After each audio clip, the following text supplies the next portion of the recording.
আরো বড় ব্যবসা করার জন্য সরকারের কাছে আবেদন জানাচ্ছে যে আমরা যেন ব্যবসার ক্ষেত্রে আরো উচ্চ আগাতে পারি, আমরা নোয়াখালী ডিস্ট্রিক্টে অর্থনীতিতে আরো অগ্রগামী হই।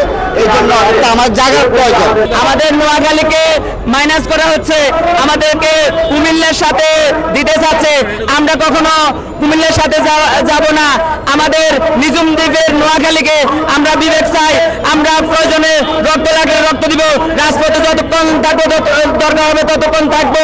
উপদেষ্টাদের তালবাহানা চলবে না, যতক্ষণ উপদেষ্টা দিয়ে আমাদের বিভাগের দাবি বন্ধ করা যাবে না।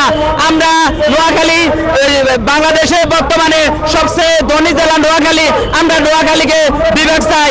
আমাদের অনেক বছরের দাবি এইটা আসলে নোয়াখালী বিভাগ সারা বাংলাদেশের অন্যান্য বিভাগ হওয়ার আগে কথা ছিল, কিন্তু আমরা বঞ্চিত। আমরা চাচ্ছি নোয়াখালী বিভাগ হওয়া পর্যন্ত আন্দোলন চালিয়ে যাব, আমরা রাজপথ ছাড়ব না। নোয়াখালী বিভাগ আমাদের প্রাণের দাবি, আমাদের অধিকার আমরা আদায় করে ছাড়বো ইনশাল্লাহ।